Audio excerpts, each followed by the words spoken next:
Coba Anda perhatikan ponsel pintar yang mungkin saat ini sedang Anda pegang. Atau yang tergeletak di meja di sebelah Anda. Benar, di balik layar kaca itu, mesin tersebut sebenarnya memproses data pakai logika silikon yang sama persis. Persis dengan laptop Anda. Iya, sama persis dengan laptop yang ada di meja kerja Anda. Semuanya tuh cuma, ya, angka 0 dan 1. Murni matematika komputasi. Tepat. Tapi ada satu fenomena psikologis yang menurut saya sangat aneh di sini. Oh iya, apa itu? Jadi begini, kalau laptop Anda mengalami kemacetan atau lag selama 2 atau 3 detik, Anda biasanya cuma diam kan? iya, diam, paling menghela napas panjang, terus menunggu dengan sabar.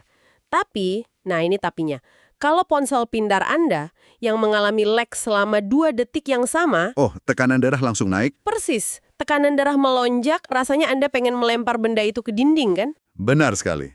Emosi langsung meledak. Nah, pertanyaannya, kenapa matematika komputasi yang persis sama bisa memicu dua reaksi emosional manusia yang bertolak belakang seperti itu? Itu pertanyaan bernilai jutaan dolar. Dan jawabannya, ya sama sekali tidak ada hubungannya dengan seberapa cepat prosesor di dalam perangkat itu bekerja. Oh, bukan soal spesifikasi mesin. Bukan. Ini murni tentang kondisi fisiologis dan ekspektasi neurologis kita pas layar itu menyala. Kita ini sebenarnya tidak sedang berinteraksi dengan mesin. Terus kita berinteraksi dengan apa? Kita sedang berinteraksi dengan perpanjangan dari sistem saraf kita sendiri. Wow, perpanjangan sistem saraf. Dan persimpangan antara sirkuit mesin dan sistem saraf manusia inilah yang bakal jadi fokus eksplorasi mendalam kita kali ini. Betul sekali. Selamat datang kembali. Hari ini kita mau membedah sebuah studi kasus yang saya yakin akan mengubah cara Anda melihat setiap tombol, layar, dan ya semua perangkat keras di sekitar Anda. Ini benar-benar membuka mata. Setuju.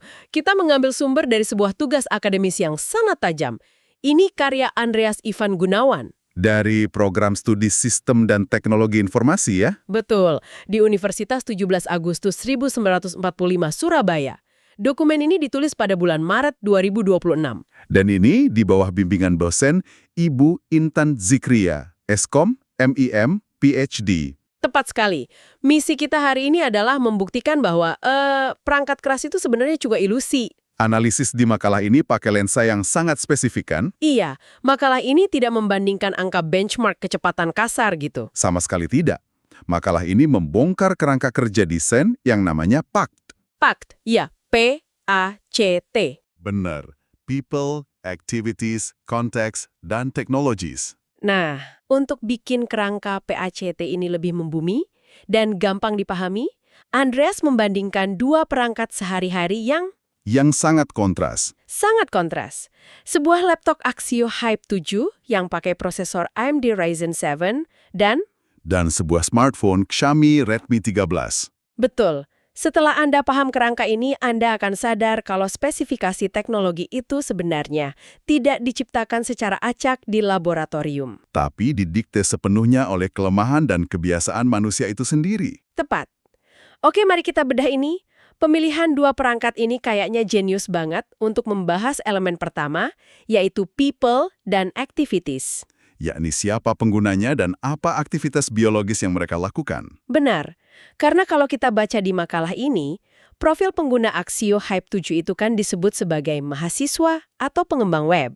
Ya, tapi kita tidak cuma melihat gelar atau pekerjaannya. Maksudnya gimana tuh? Kita sedang melihat sebuah kondisi biologis yang beroperasi di bawah beban kognitif yang ekstrim. Beban kognitif ekstrim. Coba kita perjelas bagian itu. Makalah ini kan menyebutkan aktivitas kayak, coding full stack pakai Next.js. Dan Tailwind JSS. Iya, dan pengolahan data pakai Python. Bagi orang awam kan itu kedengerannya cuma Cuma mengetik teks dengan cepat di layar hitam. persis. Tapi secara neurologis, apa yang sebenarnya terjadi di dalam kepala si pengguna laptop ini? Nah, untuk paham ini, kita harus bicara soal konsep working memory atau memori kerja di otak kita. Oke, Melakukan coding full stack itu tidak sama dengan menulis surat biasa. Otak manusia dipaksa untuk menahan sebuah arsitektur abstrak yang sangat besar di dalam kepala. secara bersamaan. Secara bersamaan, Anda memikirkan bagaimana tampilan tombol di layar depan itu bekerja, Sambil mengingat jalur data di belakangnya. betul. Mengingat bagaimana data mengalir ke server pakai Python tadi, otak harus menyatukan logika mesin yang linier dengan desain visual secara simultan. Wah, Dan kalau fokus visual Anda terputus 1 detik saja, Jangan bilang semuanya hilang. seluruh struktur arsitektur mental yang sudah susah payah dibangun itu bisa runtuh seketika. Masuk akal. Jadi itu sebabnya interaksi dengan laptop menuntut kita untuk jadi sangat statis. Sangat statis. Manusia yang harus beradaptasi dengan mesin. Kita harus duduk tegak, mengunci pandangan ke 1 titik di layar. Mengorbankan pergerakan tubuh kita. Iya, memaksa biologi kita yang tadinya dinamis untuk tunduk pada ritme kaku sebuah prosesor komputasi. Anda secara harfiah membekukan tubuh Anda supaya pikiran Anda bisa mengimbangi logika mesin itu. Luar biasa. Nah, sekarang coba bandingkan realitas biologis tadi dengan pengguna ponsel cerdas Redmi 13 di profil yang kedua. Itu benar-benar kebalikannya. Kebalikannya kan, di dokumen ini dicatat kalau pengguna smartphone itu melakukan tugas yang sangat dinamis, sporadis, dan super responsif. Bermain e-sport misalnya. Iya, main game atau sekedar navigasi media sosial pakai ibu jari. Merespon pesan teks dalam hitungan detik. Sangat impulsif. Nah, kalau di laptop manusianya yang tunduk pada ritme mesin, di smartphone, Mesinlah yang dipaksa berlari mengikuti ritme impulsif biologi manusia. impulsif, itu kata kuncinya ya. Sangat. Karena pas Anda main game kompetitif di ponsel, atau cuma scrolling media sosial tanpa henti, Otak sadar Anda yang tadi kita pakai buat menyusun arsitektur coding yang rumit itu, Otak sadar itu mundur ya. mundur ke kursi belakang. Kendali justru diambil alih oleh memori otot atau muscle memory. Memori otot Dan putaran dopamin. tepat. Respons visual mata Anda memicu pergerakan jari dalam sepersekian detik. Jauh sebelum otak sadar Anda sempat memproses, apa sih yang sebenarnya lagi saya klik ini? wow. Saya jadi membayangkan ini tuh kayak perbedaan antara memasak di dapur profesional kelas berat Apa sih? sama pakai pisau lipat Swiss Army. Oh, analogi yang bagus. Ya kan? Di dapur profesional, yang ibaratnya si laptop ini, Anda butuh persiapan, butuh presisi, suhu oven yang pas, dan waktu berjam-jam. Lambat, terstruktur, dan disengaja. Persis. Tapi smartphone itu kayak pisau lipat, yang tiba-tiba ditarik dari saku cuma berdasarkan insting murni. Anda tidak merencanakan kapan mau pakai pisau itu. Ya, Anda cuma merespons keadaan darurat atau ya sekedar kebosanan yang tiba-tiba muncul pas lagi nunggu bus. Analogi yang sangat akurat. Di dapur profesional, Anda tunduk pada alat dan resep.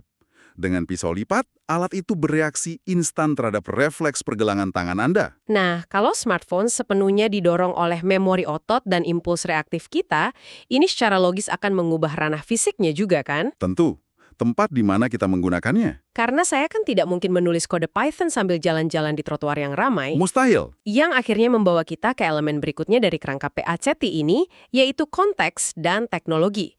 Konteks dan teknologi. Lingkungan di mana perangkat itu bernapas. Betul. Banyak orang mikir lingkungan itu cuma latar belakang tempat perangkat ditaruh. Padahal, lingkungan itu secara mutlak mendikte hukum fisika apa yang bisa dimanfaatkan oleh perangkat tersebut. Nah, ini dia hal yang paling bikin saya kaget waktu baca observasi Andreas di makalah ini. Bagian yang mana? Gini, kita dan kampanye marketing industri teknologi selama 2 dekade terakhir ini kan seolah dicuci otak untuk menyebut laptop itu sebagai perangkat yang mobile. Oh iya, kerja di mana saja, kapan saja. Iya, kerjakan tugas di kafe, di pantai. Tapi dokumen ini tuh dengan jujur banget melabeli konteks Axio Hype 7 sebagai perangkat yang semi-statis. Semi-statis ya, setengah diam. Iya, sampai di sini saya jadi mikir, apakah label laptop mogul itu selama ini sebenarnya cuma ilusi besar? Gimana menurut Anda? Saya sih lebih suka menyebutnya sebagai mobilitas bersyarat. Mobilitas bersyarat? Iya, benar Anda bisa melipat layar Hype 7 itu masukin ke ransel lalu bawa terbang melintasi benua. Tentu. Tapi pada detik Anda ingin melakukan aktivitas kognitif berat seperti coding yang kita bahas tadi, Mobilitasnya berakhir. selesai. Anda harus mencari infrastruktur fisik yang mereplikasi sebuah meja kerja. Benar juga. Kita butuh permukaan yang datar. Buat apa? Buat sirkulasi udara di bawah mesinnya. Terus Anda butuh kursi untuk menopang punggung bawah Anda berjam-jam. Dan yang paling krusial, Anda terikat oleh colokan listrik. iya, panjang kabel charger yang nempel di dinding itu membatasi kita. Nah, mari kita bedah teknologinya untuk melihat kenapa keterikatan ini bisa terjadi. Oke, makalah menyebutkan Hype 7 punya prosesor Ryzen 7, sistem pendingin kipas aktif, dan layar IPS 14 inci. Kita mungkin jarang mikirin alasannya ya, tapi kipas aktif itu ada karena waktu Anda compile kode Python, sirkuit di dalam situ melakukan gesekan data. Gesekan mikroskopis ya? Betul. yang menghasilkan panas fisik yang nyata. Kalau tidak ada udara yang dibuang keluar, mesinnya bisa meleleh. Wah, terus layarnya yang 14 inci itu? Itu bukan sekedar spesifikasi mewah. Mata manusia butuh kanvas spasial selebar itu untuk memetakan arsitektur working memory tadi. Supaya tidak merasa klaustrofobia, kan? Tepat, kebutuhan kanvas visual dan pembuangan panas itulah yang mengikat laptop pada hukum semi-statis tadi. Mengikatnya secara permanen ya? Benar. Sebaliknya, saat kita lihat smartphone Redmi 13, kita melihat apa yang saya sebut mobilitas tanpa syarat. Konteksnya benar-benar 100% dinamis, bisa dipakai sambil berdiri, berbaring, di kasur, Di tengah keramaian stasiun kereta. atau di bawah sinar matahari langsung. Dan perhatikan bagaimana teknologinya itu dipaksa menyesuaikan diri dengan, anarki lingkungan tersebut. Anarki lingkungan. Saya suka istilah itu. Dokumen ini menyebutkan sensor giroskop dan baterai 5000 mAh. Ya, coba pikirkan cara giroskop bekerja. Sensor ini membaca orientasi fisik perangkat di ruang 3 dimensi.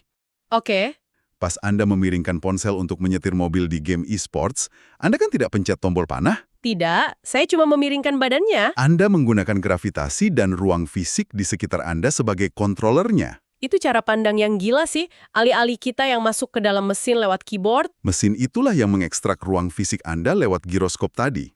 Wow, dan baterai raksasa 5000 mAh itu? Kayaknya itu bukan cuma angka spesifikasi biar awet doang kan? Jelas bukan? Itu ibarat tali pusar yang akhirnya diputus. Tali pusar. Baterai raksasa itulah yang mengizinkan mobilitas tanpa syarat tadi terjadi. Tanpa baterai itu, smartphone Anda ya bakal balik jadi perangkat semi-statis. Yang menempel di colokan dinding. Tepat sekali. Kesimpulan dari bagian ini tuh sangat tegas. Teknologi itu tidak punya agensinya sendiri. Teknologi cuma hamba dari konteks. Iya, Anda tidak bisa merancang fitur yang hebat kalau fitur itu melawan lingkungan tempat si manusia berada. Oke, jadi mari kita rangkum sebentar di titik ini. Kita sudah bahas perangkat yang selaras dengan biologi otak penggunanya. Sudah? Kita juga sudah menyematkan sensor yang tepat untuk merespon lingkungan fisiknya. Betul? Secara fungsi komputasi, berarti mesin ini sudah sempurna dong. Kalau saya geser layar, layarnya ikut geser. Kalau saya ketik kode, programnya jalan. Fungsionalitas murni sudah tercapai. Nah, pertanyaannya, apakah tugas para desainer teknologi sudah selesai sampai di sini? Kalau kita hidup di era awal komputer tahun 90-an, jawabannya ya, selesai. Mesin nyala, hitungan kelar, kita pulang. Persis. Tapi dalam lanskap desain UX atau pengalaman pengguna saat ini, dokumen Universitas 17 Agustus ini menggarisbawahi satu kesimpulan. Kesimpulan yang mungkin bikin insinyur tradisional geleng-geleng kepala. Ya, kesimpulannya adalah, fungsionalitas murni saja itu dipastikan bakal gagal. Gagal total. Makalah ini dengan tajam menyatakan bahwa, kesenangan atau kepuasan psikologis itu adalah variabel penentu. Dan untuk memvalidasi argumen ini, mereka mengutip tokoh besar UX, Don Norman. Dengan prinsipnya yang sangat terkenal itu ya, attractive things work better. Benda yang menarik bekerja lebih baik. Betul. Tapi jujur aja nih, dari kacamata logika murni, kalimat itu terdengar absurd banget. Gimana ceritanya warna yang cantik atau animasi yang lucu bisa bikin sirkuit silikon bekerja lebih cepat? Karena kita salah fokus. Kita salah mengira siapa yang sebenarnya sedang bekerja di situ. Oh, maksudnya? Mesinnya memang tidak berubah jadi lebih cepat. Tapi manusia yang menggunakan mesin itulah yang mengalami perubahan fisiologis. Menarik. Mari kita bedah spesifikasi Redmi 13 dari makalah ini. Layar dengan refresh rate 90 Hz. Nah, bagi banyak orang, itu kan cuma angka marketing doang. Memang terdengar seperti itu. Saya tuh selalu penasaran gimana mekanisme aslinya. Kenapa layar yang berkedip sedikit lebih cepat bisa memanipulasi emosi saya? Gini, saraf optik manusia itu punya batas kecepatan dalam memproses gambar. Oke, Kalau layar menyegarkan gambar 60 kali per detik atau 60 Hz, otak bawah sadar kita itu masih tahu. tahu kalau itu cuma sekumpulan foto yang diputar cepat. Persis. Otak sadar itu barang digital. Tapi begitu Anda dorong kecepatannya ke 90 Hz, Transisi antar frame-nya jadi terlalu cepat buat ditangkap mata. tepat. Tiba-tiba otak Anda tertipu. Otak tidak lagi melihatnya sebagai gambar datar, tapi mulai percaya kalau objek digital di balik kaca itu Punya massa? punya gravitasi fisik, Benar sekali. punya momentum yang nyata. Wow. Jadi kelancaran visual itu menciptakan ilusi realitas fisik di dalam layar. Dan ketika otak merasakan ada sesuatu yang nyata, lalu benda itu merespons sentuhan kita seketika tanpa jeda, Otak melepaskan dopamin. Anda merasa memegang kendali. Anda merasa nyaman. Oke. Tunggu sebentar, biarkan saya coba bikin hipotesis di sini buat menerjemahkan efek dopamin itu ke dunia nyata. Silakan. Mari kita bayangkan kepuasan psikologis ini kayak sistem suspensi pada sebuah mobil. Suspensi mobil. Oke.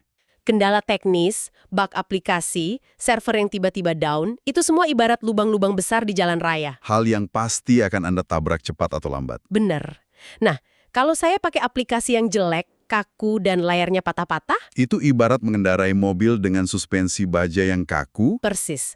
Waktu saya menghantam lubang kemacetan, lag selama 2 detik, guncangannya langsung menghajar tulang saya. Saya numpahin kopi, saya mengumpat, terus aplikasinya saya tutup dengan penuh amarah. Analogi yang sangat mekanis, tapi ya, sangat akurat. Tapi, kalau aplikasi itu dirancang dengan sangat indah, dengan animasi 90 Hz yang seolah-olah bernapas. Itu adalah suspensi udara mewah tingkat dewa. Iya, lubang server down itu kan tetap ada.